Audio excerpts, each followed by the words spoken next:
यहाँ की संपत्ति ऊपर कैसे ले जा सकते हैं। एक आदमी इसी चीज के चिंतन में घूमता रहता था।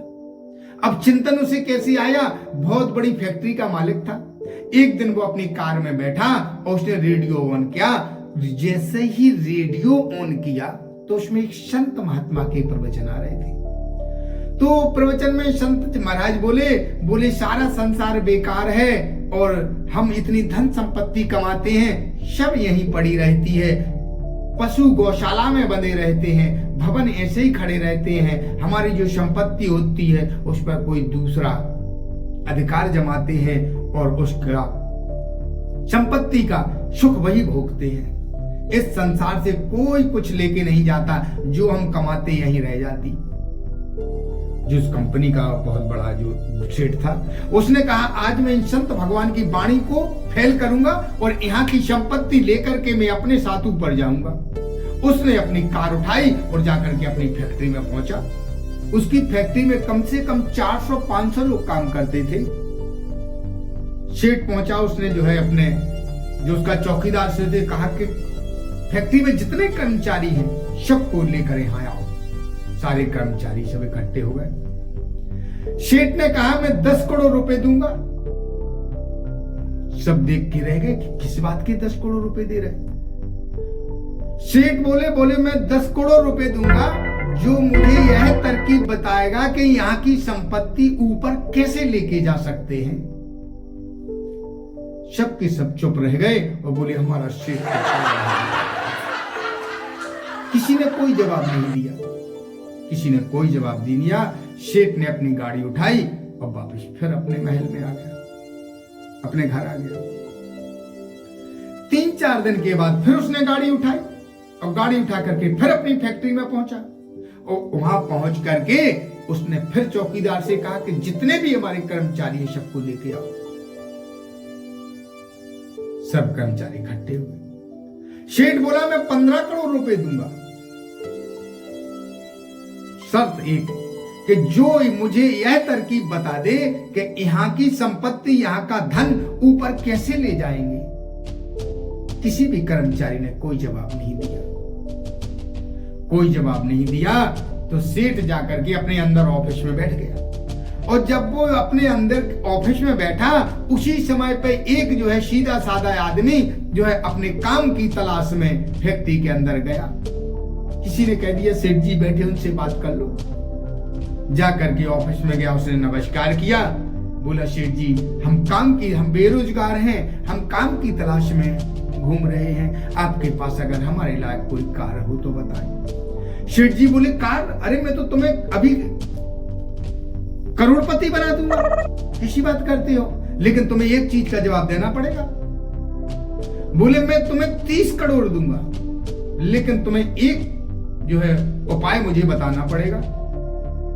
उसने कहा कि बताएं। सेठ जी ने कहा कि मुझे तुम ये बताओ कि यहाँ की संपत्ति हम ऊपर कैसे ले जा सकते हैं। अगर आप ये बता दोगे तो हम तुम्हें 30 करोड़ रुपए देंगे। तो वो आदमी बोला ये तो सीधी सी बात है, अरे इसमें क्या परेशानी की बात है, यहाँ की संपत्ति ऊपर जा सकती है।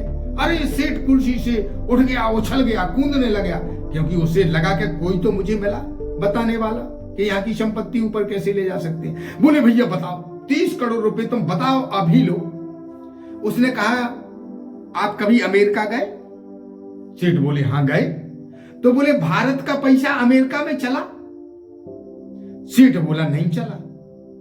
तो फिर आपने क्या किया? भाई वहां आपने खर्चा किया होगा, आपने भोजन किया होगा, आपने रुकने की व्यवस्थाएं बनाई होंगी, तो कैसे जब यहाँ का पैसा वहां नहीं चला तो ये व्यवस्थाएं कैसे बनाई आपने? सेठ बोला भैया भारत के पैसा हमने अमेरिका के पैसा में कन्वर्ट करी, भारत के पैसा अमेरिका के पैसा में कन्वर्ट करे, वो तो डॉलर मिले, इसके बाद जो है हम सारे काम भय हमारे। अच्छा। आदमी बोला आप कनाडा गए? सेठ बोला हाँ कनाडा गए। तो क्या कनाडा में जो भारत के पैसा आपके कनाडा में चले?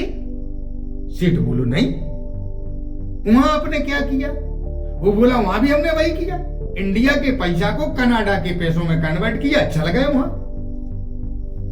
तब वो आदमी बोला सेठ जी सीधी सी बात है, अगर आपको यहाँ की संपत्ति ऊपर स्वर्ग में ले जाना है तो यहाँ की संपत्ति ऊपर में स्वर्ग में ले जाने के लिए यहाँ की संपत्ति को आपको पुण्य में कन्वर्ट करना पड़ेगा। और जब आप यहाँ की संपत्ति पुण्य में कन्वर्ट कर देंगे तो यहाँ की सारी संपत्ति आपके साथ स्वर्ग चली जाएगी। इसलिए आप यहाँ की सारी संपत्ति को पुण्य में कन्वर्ट कर दीजिए। और जब सारी संपत्ति को आप पुण्य में कन्वर्ट कर देंगे तो सारी संपत्ति आपकी यहाँ से आपके साथ चली जाएगी। और यदि आपने पुण्य में धर्म में कन्वर्ट नहीं की तो यहीं की यहीं पड़ी जाएगी, आप कोरे हाथ ही चले जाएंगे। इसलिए हमेशा पुण्य का कार्य करते रहें, हमेशा धार्मिक कार्य करते रहें, हमेशा तीर्थ यात्राएं करते रहें, सत्संग करते रहें, भगवान की कथाएं सुनते रहें और हमेशा पुण्य के कार्य करते रहें। वही आपके साथ जाने वाला है। बाकी धन संपत्ति सब यहीं पड़ी रह जाएगी, कुछ भी आपके साथ जाने वाला नहीं है। केवल आपके कर्म ही आपके साथ जाएंगे, बाकी आपके साथ और कुछ जाने वाला नहीं है। न संपत्ति जाएगी, न जेवर जाएगा, न रुपया जाएगा, न पैसा जाएगा।